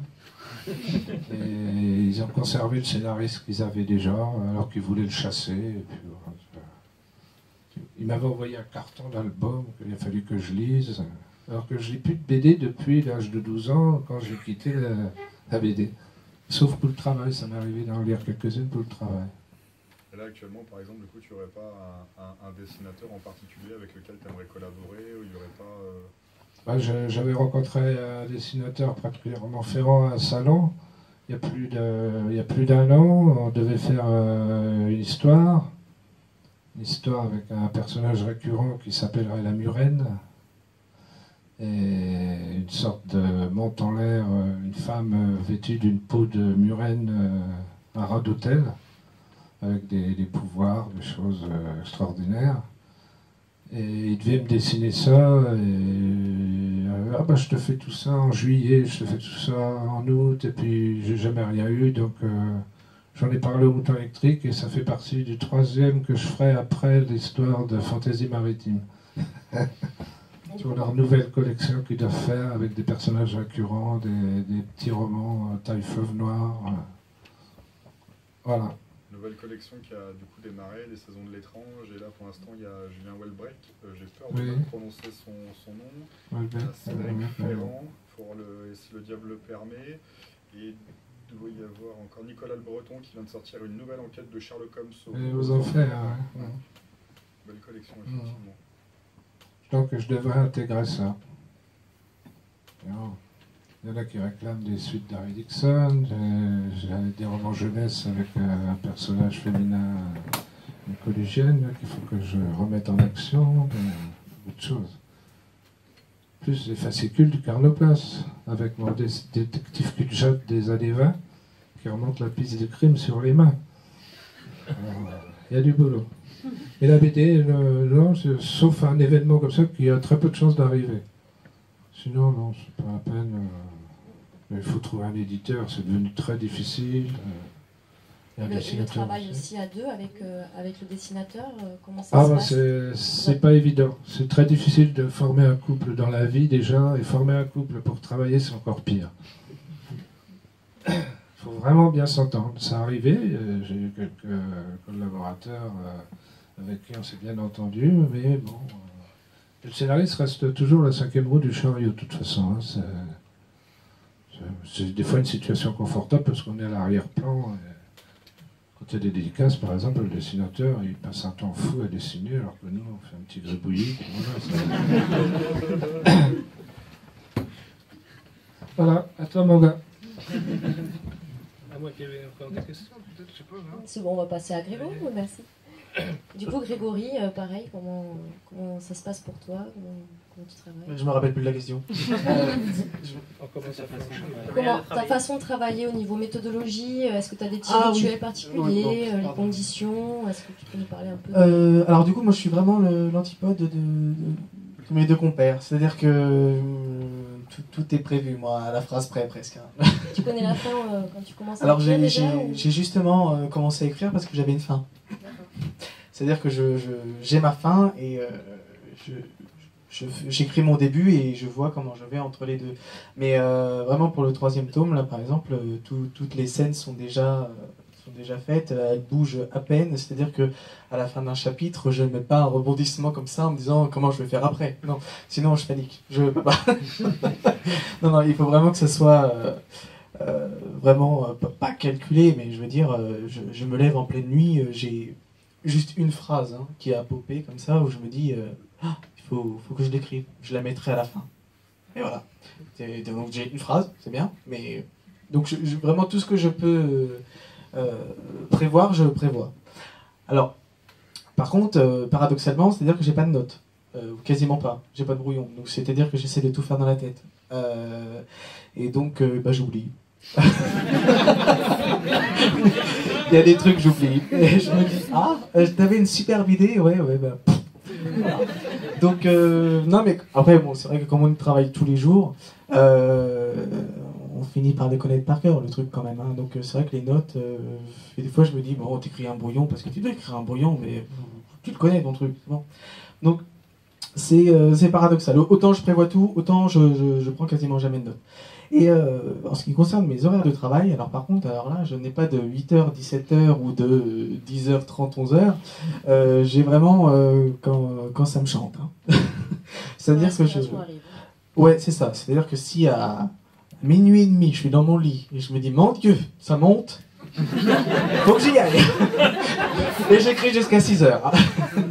Et inversement, si à 9h, je suis debout et je me dis, bon, faut que tu écrives, Et je vois ça défile jusqu'à 14h et je lui dis bon bah arrête, tu peux pas. Voilà. Donc c'est... Voilà. Grosso merdo, c'est ça. Et alors ça monte bien? Alors ça dépend. Hein. Ça dépend. Du coup, ta manière de travailler entre les deux volumes, entre Sénéchal tome 1 et Sénéchal tome 2, il n'y a rien qui a évolué finalement. La première formule était la bonne finalement, tu as été dans la continuité. Alors la première formule était la bonne, sauf que la deuxième, on m'a dit t'as moins de temps. Donc, j'ai essayé de refaire la même technique, mais en resserrant tout ça, ce qui fait que on est obligé de s'imposer de la rigueur au bout d'un moment. C'est-à-dire que même quand ça vient pas, j'essaie de gribouiller. C'est-à-dire que j'essaie vraiment d'entretenir un minimum l'écriture, la plume, parce que sinon, même si je supprime, mais alors j'écris aussi vraiment très lentement, par contre. Pas du tout rapidement, moi, vraiment très lentement. C'est-à-dire que toutes les phrases que je fais, je vais vraiment essayer de les peaufiner au mot près, quoi, hein. Par exemple, dans le tome 1 que j'ai envoyé à Mnemos, on a changé un paragraphe. Le reste, on a corrigé les coquilles et tout, mais on a changé un paragraphe. C'est dire que je suis vraiment... je ne peux pas avancer dans mon roman tant que le reste est bancal. Il faut vraiment que je place tout, mes briques comme il faut. Je me dis sinon ça va s'écrouler. Donc je travaille beaucoup, lentement, mais sûrement. Souvent on dit que pour être édité, effectivement, ça peut être très difficile, parfois même le parcours du combattant, et a priori, j'ai l'impression qu'avec Mnemos, il y a eu une espèce de coup de foudre qui s'est passé. Est-ce que toi, tu peux nous raconter comment ça s'est passé avec ton éditeur, la rencontre, et le parcours justement que tu as pu avoir, si ça a été très facile ou au contraire Alors, je me souviens même des dates. 31 mars 2016, j'envoie à Mnemos. 4 avril, j'ai une réponse, on me dit le comité de lecture a émis un avis favorable. Et là, je me dis, mon Dieu, c'est une blague. Et 4 jours après, j'ai un appel de Frédéric Veil, du coup directeur des éditions de Mnemos, qui me dit, bon, bah c'est bon, on y va. Donc en 8 jours, et là, je me suis dit, mon Dieu, mais qu'est-ce que j'ai fait? Parce que je pensais, moi, franchement, je me suis dit, à chaque fois, on me dit, bon, les réponses des maisons d'édition, ça met beaucoup de temps à arriver, entre 6 mois, 1 an. Donc je me suis dit, mais Greg, t'es large pour écrire le 2e tome, c'est bon. Et là, en 8 jours, donc c'est-à-dire que j'avais écrit un paragraphe. Tellement je suis lent, j'avais écrit qu'un paragraphe. Et donc ouais, non, il y a vraiment eu un coup de cœur, je pense, parce que la conversation téléphonique, la première, a été très chaleureuse. Après, il y a eu une conversation Skype, c'est très chaleureux, et vraiment, je me suis senti porté, quoi. Ouais, j'ai eu de la chance aussi. Et tu avais déjà repéré, quand tu as fini par exemple d'écrire ton livre, ou presque, au moment où tu envoies les épreuves, tu avais ciblé un petit peu les maisons d'édition, il y en avait en particulier justement avec lesquelles tu voulais travailler? Alors, ouais, les Indés de l'imaginaire, donc ActuSF, Mnemos, les moutons électriques. C'est filmé, tu peux pas dire que c'est un second choix. Hein, ah non, mais de toute façon, ils le savent. Ouais, c'était un peu le trio, enfin c'était le trio, quoi, parce que bah voilà, nos livres sont là, ils sont beaux, quoi. Hein, bon. Donc j'aime beaucoup ce qu'ils font, et même rien que les auteurs qu'ils avaient chez eux, quoi. Je veux dire, moi je lis du Justine Yogret, ou du coup Chien du Home, c'était chez Mnemos. Enfin, voilà, Jean-Philippe Jaworski chez le Mouton Électrique. Donc voilà, j'ai essayé de voir un peu comment j'écrivais sans me comparer à eux, hein, quand même, parce que bon, voilà.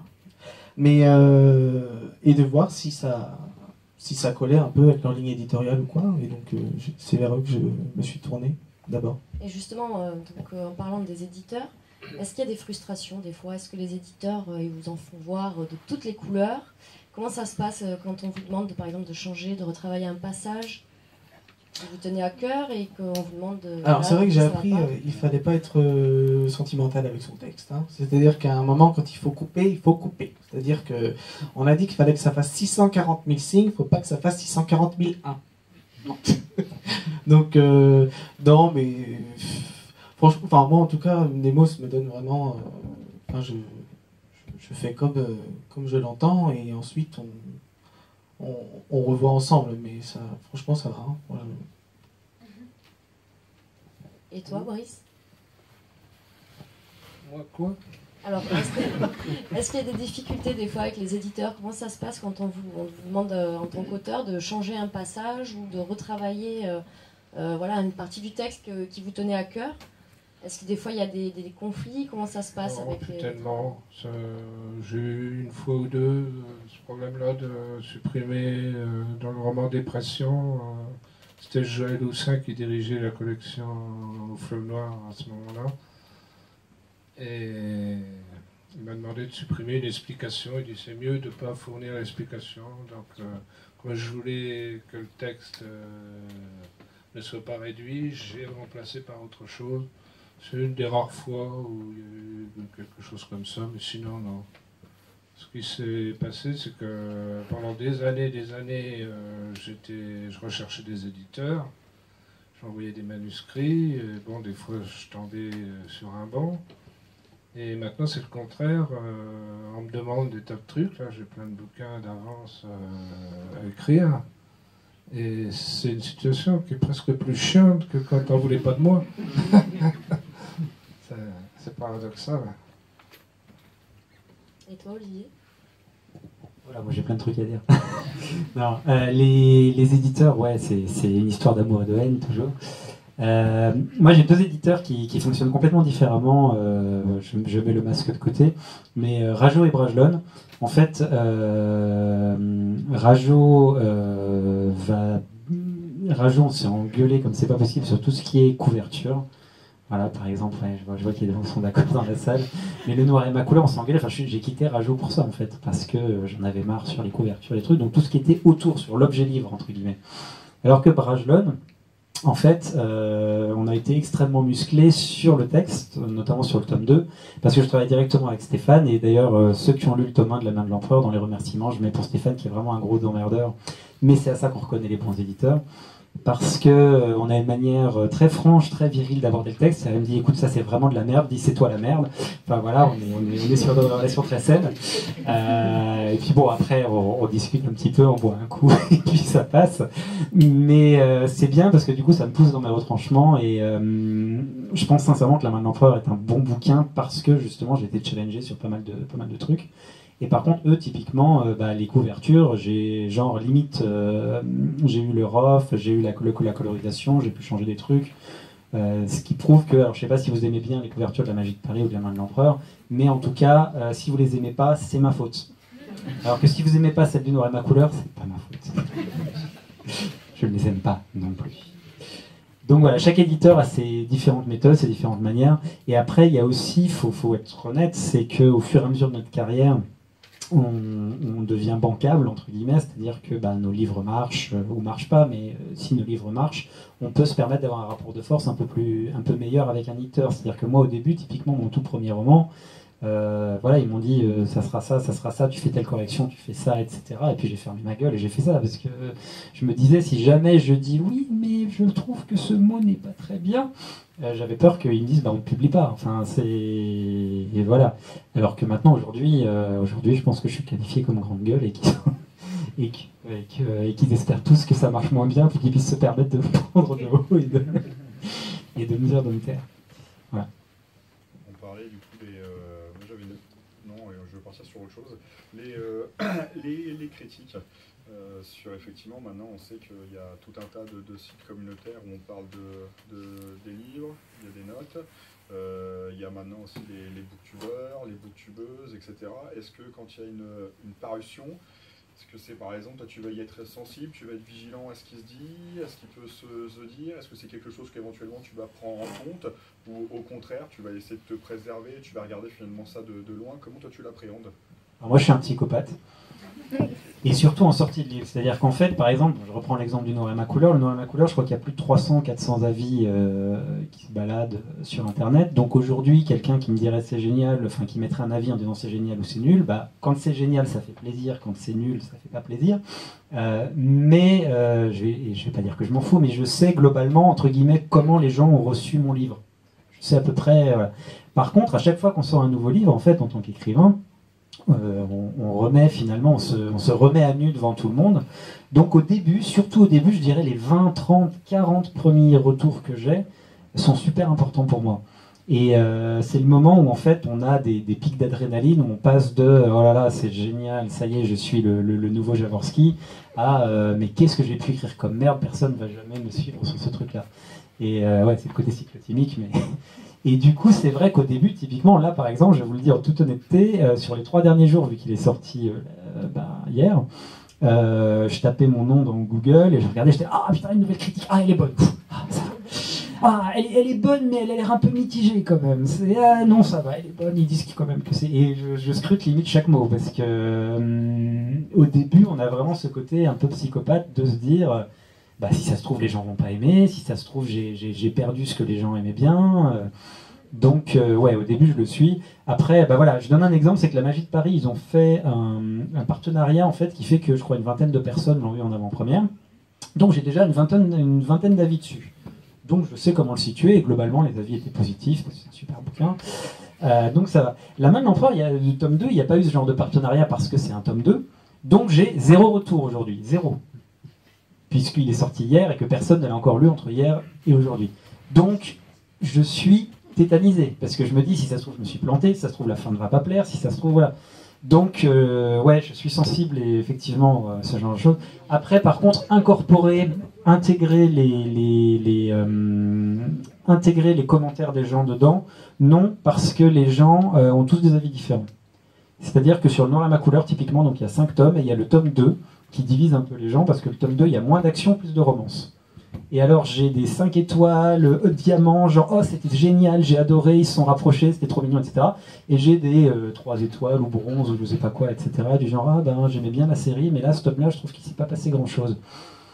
Et là tu fais bah ouais mais voilà, je sais pas quoi faire. Donc du coup c'est compliqué effectivement de doser et de répondre aux attentes de tout le monde. Donc finalement je me dis bah c'est intéressant d'avoir les avis parce que mine de rien c'est ça aussi qui nous fait vivre, c'est ça qui nous fait plaisir, c'est à la fois du bonheur et de l'argent, donc vous voyez c'est bien.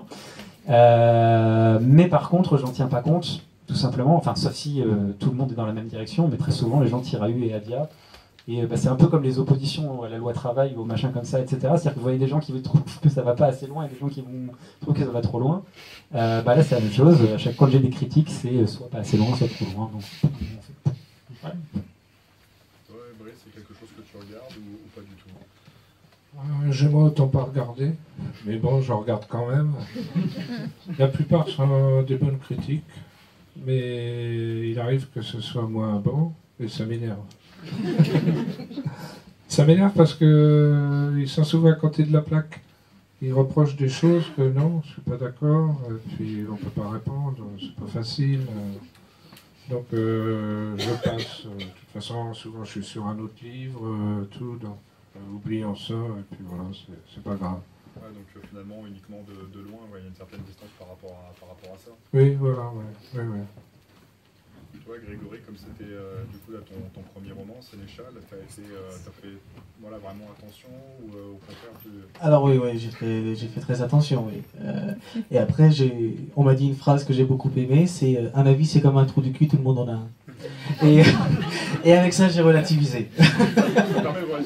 Ah oui, complètement. Parce que là, c'est vrai que du coup... Mais ils sont plus ou moins beaux, tu vois.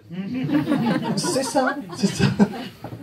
Bon, après, on va pas rentrer dans le détail non plus, mais oui, au début, oui, on fait très attention, parce que j'avais vraiment l'impression que c'était ma lancée, quoi. C'était en gros, je me disais, ah, mon avenir d'auteur se joue maintenant.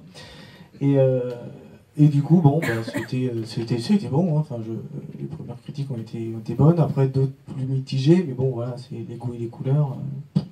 Alors après, les notes... ça c'est un vaste débat aussi, les notes. Hein. Et encore plus actuellement, là on en parle beaucoup justement des notes. Il y a beaucoup de blogueurs, blogueuses pour suivre un petit peu l'actualité, effectivement, qui s'interpellent et qui se demandent, voilà, est-ce que finalement ça a un sens d'avoir une note de 0 à 10 je dois dire, vous avez chaque roman qui est noté, et donc vous avez au niveau du profil auteur, vous avez une note qui fait la moyenne de tous les livres. C'est-à-dire que vous avez votre tronche qui est notée. En tant qu'auteur, vous dites bon d'accord, je vaux 3,98 sur 5. C'est bien. Enfin, qu'est-ce que ça veut dire? Ça veut rien dire du tout. Et donc on a l'impression de retourner un peu presque à l'école, quoi. Enfin, je sais pas si vous avez vu la série Black Mirror. Le premier épisode de la première saison, il est juste magistral, quoi. Enfin, tout le monde se note et la nana à la fin elle devient complètement cinglée. Donc ouais, non, les notes, moi je suis pas fan du tout. Hein, mais enfin, ça veut tout dire et rien dire en fait. On ne sait pas si la personne, au moment où elle a noté, elle était bien lunée, mal lunée. On ne sait pas sur quel critère elle note. Est-ce que c'est son plaisir qu'elle note ou est-ce qu'elle a un critère à côté alors la plume, je mets 5 sur 5. Le personnage, je mets 5 sur 5. On ne sait pas. Donc ça veut rien dire. Pour terminer, on va conclure tout doucement. Et justement, ce sera un petit peu le mot de la fin, en quelque sorte. Mais au niveau de vos projets, on a commencé à en parler. Toi, par exemple. Pardon. Les projets. Les prochains projets. Alors déjà, on va finir la trilogie, hein. Et ensuite, j'avoue que j'ai quelques idées de gribouillage de romans par-ci par-là, mais voilà, il n'est pas encore assez prévu celui-là. Étant donné que je travaille de manière très cadrée, il va falloir que j'y pense. Bon, d'ailleurs, j'y pense maintenant, hein, mais étant donné que je ne suis pas sûr du tout, je pense que ce sera un roman qui va être toujours dans le même univers, mais 200 à 300 ans plus tard. C'est-à-dire que le Sénéchal, c'est un roman, c'est vraiment les carnets du Sénéchal, c'est le Sénéchal qui les écrit. Et c'est-à-dire que j'aimerais bien que cette idée-là, je la garde et faire en sorte que les carnets du Sénéchal soient trouvés par un autre personnage 300 ans plus tard, quoi. Et donc jouer sur ce truc-là. Construire un univers, quoi, un monde, sur plusieurs époques.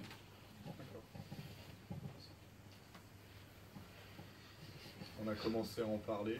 Pour en revenir sur les critiques, moi j'avais une citation, je crois que c'est Sacha Guitry, qui disait « Les critiques, c'est comme les eunuques, ça voudrait mais ça peut pas ». Sinon, c'est les projets, j'en ai déjà pas mal parlé. J'ai tous mes personnages récurrents, là que j'ai cités, Harry Dixon, Van Moran, le détective Kudjat, les 2 romans pour les moutons électriques. Et il y a éventuellement une date où, par exemple, pour les parutions chez les moutons. J'ai le temps, là, je suis en train de finir un roman du terroir. Ouais.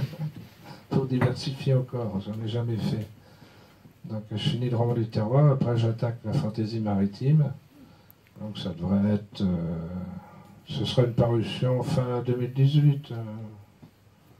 Hein. Et toi, Olivier?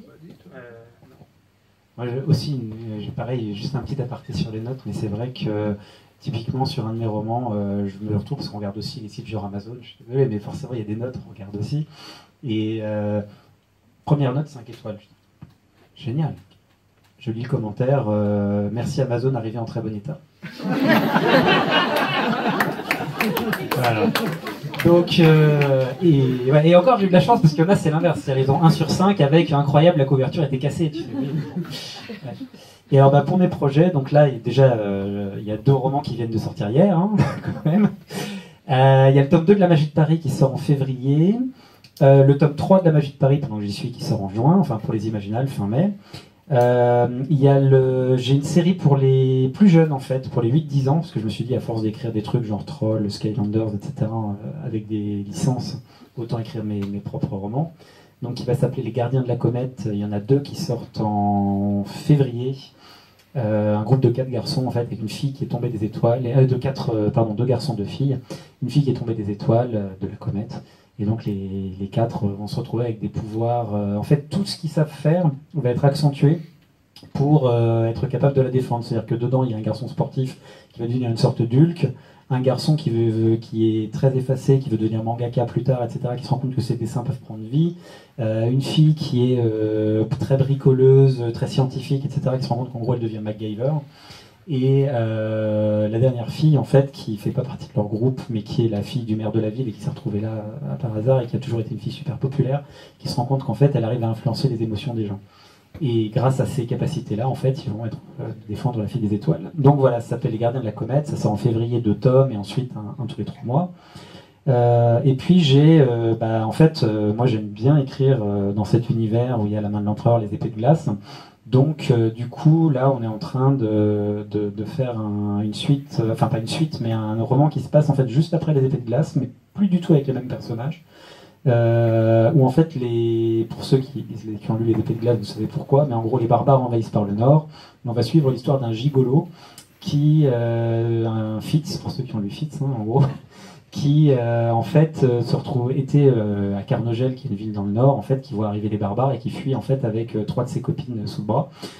Sachant que ces 3 copines sont toutes beaucoup plus douées que lui, puisque lui, il sait pas faire grand-chose à part sourire et avoir de belles dents, quoi. Donc voilà, le premier normalement est prévu pour sortir aussi aux Imaginales, et le deuxième, j'espère, en fin d'année prochaine. Voilà. Bien, merci à tous les 3 d'avoir pris le temps de répondre à nos questions. Et comme toujours, c'est un travail d'équipe. Donc c'est le moment, si vous avez des questions à poser, si vous voulez compléter ce qui a été dit. Pour les adultes, Olivier Gay, les adultes en ce moment sont un peu mis de côté là. Ah bah vous avez de la fantaisie pour adultes, mais c'est vrai que en fait, le problème pour les polars, c'est plutôt une bonne nouvelle pour moi, mais une mauvaise nouvelle pour vous, c'est qu'en fait, depuis 2 ans maintenant, les droits ont été rachetés par la télé, enfin par un producteur pour la télé, un gros producteur. Et en fait, une des conditions de la cession de droits, c'est de ne pas changer en fait ce qu'ils appellent la Bible, en fait, de ne pas changer. En gros, j'ai pas le droit d'écrire d'autres épisodes tant qu'ils savent pas s'ils vont faire quelque chose avec ou pas. Donc, pour l'instant, je peux pas écrire de fits de plus. Alors moi, ça me console parce que j'ai une somme d'argent qui tombe en compensation, mais c'est vrai que ça me manque un petit peu. Après, disons que c'est aussi une super opportunité parce que si jamais ça devenait une série. Dans ce cas-là, évidemment, je pourrais non seulement travailler sur des romans papier, mais en plus scénariser des épisodes en plus des 4 qui sont déjà sortis. Donc, je croise les doigts pour que ça se fasse. Combien de temps? Pardon? Dans combien de temps ça sera figé? C'est le problème, c'est qu'en fait la télé, donc ils ont pris les droits en juin 2016 en me disant en octobre on a le réa et ensuite, alors ils m'ont dit dès le début il y a un projet sur 10 qui aboutit, mais en tout cas globalement à Noël 2016. Tu sauras globalement si on continue ou pas. Bon, Noël 2016, ils avaient des acteurs mais pas de réa.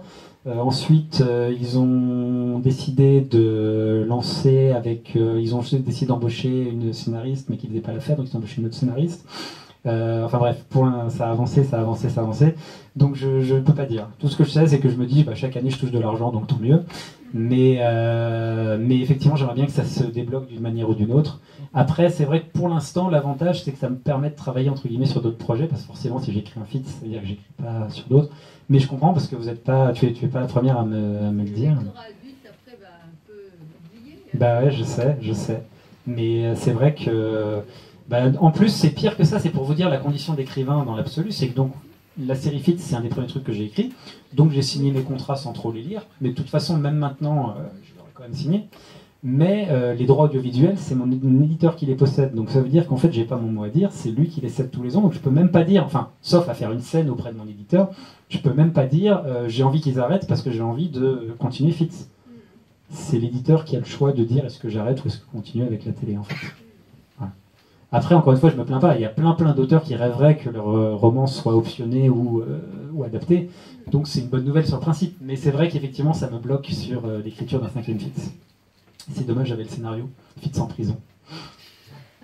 Et du coup, parce que là, du coup, c'est dans la série de Fits, mais tu sais pas prêt à écrire du polar sur une autre série, à partir sur une autre idée? Alors le problème, c'est que comme tu as pu voir, je suis super, j'ai vraiment la tête sous l'eau parce qu'en fait, tout le monde me dit mais est-ce qu'à un moment, être écrivain, tu risques pas d'avoir plus d'idées? Et moi je dis putain, c'est le problème, j'arrive pas à écrire tout ce que je veux écrire. Parce que j'ai encore plein d'idées aussi pour des romans ados, pour des romans jeunesse, pour des romans adultes. J'ai des maisons d'édition et pour la BD aussi, effectivement, qui me contactent pour de la BD. Je sais pas comment faire en fait. Pourtant j'ai l'impression d'écrire vite, mais je suis débordé. Et du coup j'ai un polar en fait qui en plus, sincèrement, encore une fois vous avez vu comme je suis super modeste, sincèrement je le trouve très bon. Il est fini aux 2/3. J'ai un éditeur qui est intéressé, avec un avaloir intéressant. Enfin bref, tout est voilà. Mais en fait j'ai juste à chaque fois que j'ai envie de me mettre pour le terminer, je fais putain, en fait, il faudrait d'abord que je termine le tome 2 de la magie de Paris, il faudrait d'abord que... Voilà, etc. Mais en tout cas, j'ai un polar qui, pour le coup, n'est pas un fit, puisque les fits, je suis coincé, mais qui est quasiment fini. Je ne peux pas le promettre pour 2018, parce que c'est très... Voilà, mais peut-être début 2019, effectivement. D'autres questions?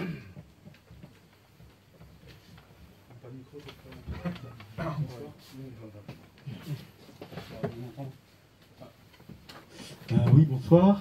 J'avais une question à vous poser un peu à tous les trois, notamment sur le thème de cette soirée, justement sur cette étiquette de littérature de l'imaginaire.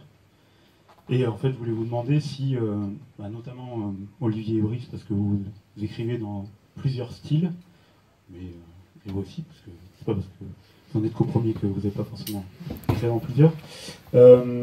Est-ce que cette littérature de l'imaginaire vous aide, vous correspond d'un certain côté? Est-ce que quand vous écrivez dans l'imaginaire, ça vous plaît que ce soit à l'écart du reste parce que ça vous permet d'avoir des libertés? Ou alors est-ce qu'au contraire, ça vous bloque parce que ça vous empêche de faire des choses qui seraient à la fois, je veux dire, même si vous écrivez un polar, vous l'avez imaginé, mais bon, c'est pas l'imaginaire, voilà.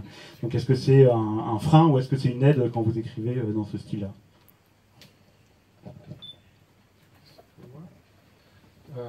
Moi, je l'ai dit, je suis en train d'écrire un roman du terroir. Il va s'appeler La montre de Rimbaud.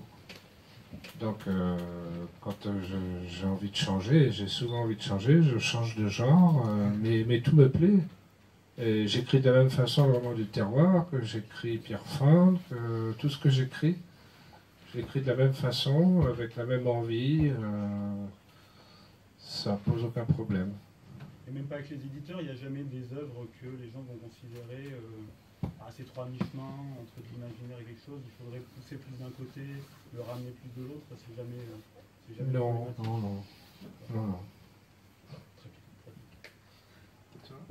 Oh, t'as quelque chose à dire, j'en suis sûr.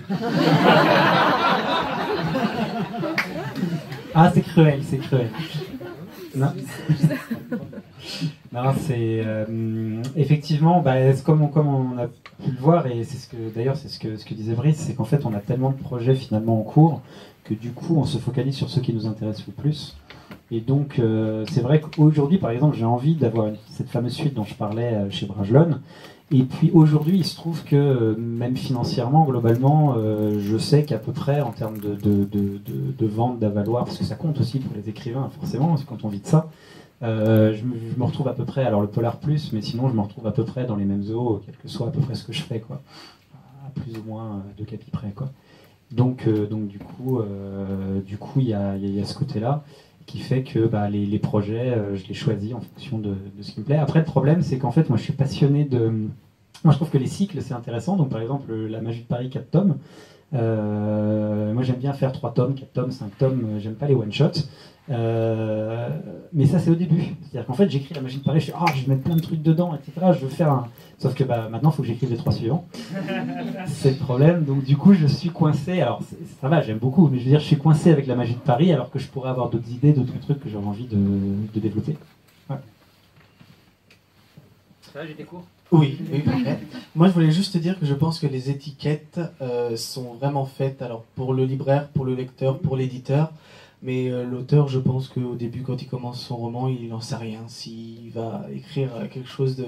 Moi, par exemple, Sénéchal, je ne savais pas à un moment, il n'y avait toujours pas de magie. Je me suis dit, autant je peux remplacer tous les noms, mettre Paris, et puis je fais un roman historique, quoi. Enfin, je pense que... Et même, j'ai découvert que mon roman était de la dark fantasy historique, quand les premières critiques sont tombées. C'est-à-dire que j'avais aucune idée de ce que je faisais, en fait. J'avais une histoire et je la déroulais, mais... Voilà, je pense que les étiquettes sont bien pour classer dans les rayons. Regardez, c'est bien classé. Mais voilà. Non, quelque chose à dire, là, je crois. Là, il y a un truc. Là, ça hoche de la tête. Je suis tout à fait d'accord. Et en fait, il y a un auteur que j'aime particulièrement qui s'appelle Ken Liu. Et notamment, me semble-t-il que c'est pour le recueil de nouvelles donc, qui était paru au Bélial, pour la ménagerie de papier, justement, qui disait que finalement, la littérature de genre, c'est pas le problème, on s'en fout, c'est simplement un pont entre les gens, de partager quelque chose, et tout le reste, encore une fois, voilà, c'est des étiquettes, on s'en moque complètement. Ouais. Tant qu'à rajouter un truc. Non, je pense aussi qu'il y a, et tant mieux, du coup, tant mieux pour nous, mais je pense qu'il y a une étiquette écrivain, en fait. C'est-à-dire que moi, personnellement, forcément, je suis lecteur aussi, et quand il y a un écrivain qui me plaît, je vais globalement, qui me plaît beaucoup, je parle pas juste qui me plaît, j'ai trouvé ça sympa, mais qui me plaît beaucoup, je vais essayer de lire un petit peu tout ce qu'il a fait. Et je me rends compte qu'en fait, c'est pareil aussi quand on est dans différents domaines, etc. C'est-à-dire qu'en fait, des gens qui n'auraient pas forcément lu de l'heroic fantasy, mais m'ont connu par les polars, bah, du coup ont lu l'Heroic Fantasy. Des gens qui ont lu de la jeunesse ont cherché l'Heroic Fantasy. Moi je me rappelle que j'ai été obligé d'interdire, enfin pas interdire, mais expliquer à certaines mères de famille que je sais que leur fille avait adoré Noir et ma couleur, mais que Fitz c'était pas forcément le même, voilà. Voilà par exemple. Et du coup, je trouve ça vraiment bien parce que ça permet d'être dans différents. Je prends l'exemple que tout le monde connaît le nom de l'auteur vu qu'il est vraiment à la mode en ce moment. Mais George Martin qui a fait le Trône de Fer. Moi, c'est le côté hipster. J'étais fan avant la série, etc. Et j'avais adoré évidemment le Trône de Fer. Mais du coup, j'avais lu un truc qui s'appelait Fever Dream, qui était une histoire de vampire en fait qu'il avait écrit, que j'avais trouvé exceptionnel. J'avais lu, je sais plus ce qu'il avait fait. Quoi? C'est chez Mnemos maintenant. Ah ouais, voilà, bonjour Mnemos, vous avez bien fait. Voilà, en fait, alors que je l'aurais pas du tout acheté sur le principe, c'était une histoire de vampire sur un bateau à moteur en Louisiane. Enfin, les vampires pourquoi pas, mais la Louisiane ça m'attirait pas plus que ça. Enfin, puis c'était George Martin, je me suis dit je vais découvrir, et puis en fait ça a été une claque à peu près équivalente à celle que j'ai eue quand j'ai lu Anne Rice. Donc voilà, donc je pense qu'en fait on découvre, en découvrant des auteurs, on découvre leur univers et que les étiquettes finalement on s'en fout tant qu'on aime bien le style et la manière dont la personne écrit. Quoi. Une dernière question. À propos des étiquettes, quand vous soumettez vos manuscrits, bon, vous êtes des auteurs lancés à peu près, mais quand vous avez un nouveau manuscrit, une nouvelle idée, vous en tenez compte de l'étiquette en fait. Qu'il faut soumettre à un éditeur qui correspond. Alors, on tient compte de la ligne éditoriale de la maison d'édition dans laquelle on envoie. Mais c'est-à-dire que c'est la maison d'édition qui a une ligne éditoriale. Donc on se fie à ce qu'elle propose. Mais donc l'étiquette, elle est forcément... Bah, au bout d'un moment, on est obligé de le rentrer dans l'étiquette, oui, mais... Alors, t'as pas soumis à Grasset, par exemple?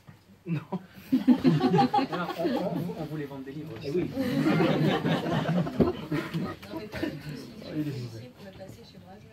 Pardon? Ceci dit, par contre, si on prend les policiers, ils peuvent parfaitement passer chez Bragelonne. Alors aujourd'hui aussi, et d'ailleurs à l'origine, Bragelonne m'avait contacté pour les policiers parce qu'ils voulaient lancer leur truc policier au tout début. Mais c'est vrai que je crois que ça date de 2 ans, 3 ans, la création du label là-dessus sur Bragelonne. Ils ont lancé une grosse offensive dans le rayon policier. Ouais, et puis ils ont fait des super... Enfin, moi, c'est complètement HS, mais bloc... je confonds toujours entre 46 et 48, mais... Ouais, bloc 46, c'est ça. Moi, j'ai beaucoup aimé, par exemple. C'est un exemple de bouquin que j'avais beaucoup aimé. Donc oui, c'est vrai que typiquement, il y a des... à notre petit niveau, il y a des mercatos aussi. On passe de tel éditeur à tel éditeur. Mais... je donnais l'exemple tout à l'heure de Rajo. Rajo, j'étais pas content sur les couvertures, donc j'ai fait comme ferait n'importe quel. Enfin, je suis reparti au début, mais avec la chance d'être déjà publié, donc c'était plus facile évidemment. J'avais déjà des cartes de visite que j'avais pris dans ça, etc. Mais en gros, j'ai envoyé mon manuscrit en disant voilà, je quitte Rajo, donc est-ce que vous êtes intéressé par mon prochain manuscrit? Et donc il y a eu plusieurs maisons, dont Castelman qui avait dit oui. C'est encore moi qui ai parlé, hein, c'est ça qui s'est passé. On va glisser gentiment vers la seconde partie de soirée, autrement dit la séance de dédicace. Juste avant, je voulais vous partager quelques petites informations. La première, le mois de l'imaginaire continue à Grenoble, et samedi par exemple, à quelques rues d'ici, chez nos chers camarades de la Librairie Merveille, qui organise à partir de 14h et ce jusqu'à 20h un événement en compagnie de 2 auteurs qu'ils affectionnent particulièrement. On a d'une part François Rouillet pour le diptyque Métakin aux éditions La Talente et Antarcticas de Étienne Kunge aux éditions Rivière Blanche. Donc n'hésitez pas à y faire un petit tour. Ce sera une belle façon de clôturer ce mois de l'imaginaire dans le coin, assurément.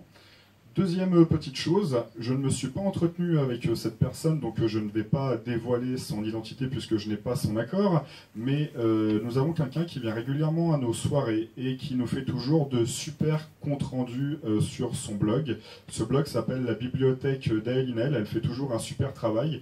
Donc si vous avez envie de checker, par exemple d'avoir après des photos de la soirée, des petites choses, des petites notes qui ont été prises, n'hésitez pas à y faire un petit tour. Elle partage aussi ses coups de cœur, ses coups de gueule, elle fait un très bon travail. Donc voilà, c'est un petit clin d'œil. Et deuxième petit clin d'œil pour le blog Book en Stock. Book en Stock, qui est un blog qui est super actif. On a une de ses représentantes qui est parmi nous ce soir. Et ce mois-ci, par exemple, pour le mois de l'imaginaire, elle a sollicité des blogueurs, des blogueuses, des libraires. On est plusieurs ici présents à avoir contribué à notre petit niveau, si je puis dire. Et en l'occurrence, le mois prochain, en fait, tous les mois, il y a une interview d'un auteur, et le mois prochain, ce sera l'interview de Grégory Darosa, Olivier Gué, et tu es déjà passé à la casserole, toi, me semble-t-il. Donc si d'ici là, ça vous donnera peut-être l'occasion de lire Sénéchal 1, 2, si c'est pas déjà fait, peut-être que vous n'avez pas osé poser des questions. Sur le blog, c'est ouvert à tout le monde, et vous aurez donc l'occasion le mois prochain de profiter de leur beau travail. Donc voilà, le blog Book en Stock. C'était une petite information que je voulais faire passer. Et enfin, dernière chose, encore une fois, typiquement, ce genre d'événement, il a lieu parce qu'on a toujours on a le plaisir de vous accueillir tous. Merci, parce que autant pour notre boulot de libraire, le sel du métier, c'est de proposer des livres et d'avoir un retour de la part des personnes justement à qui on peut conseiller quelque chose. Et le sel de ces soirées, typiquement, c'est l'énergie que vous lui insufflez avec le bouche-oreille, en faisant des bornes pour venir, en nous soutenant tout simplement et avec des petits mots. Donc de la part de toute l'équipe de Citre à Grenoble, un grand merci à toutes et à tous. Merci. Merci aussi à notre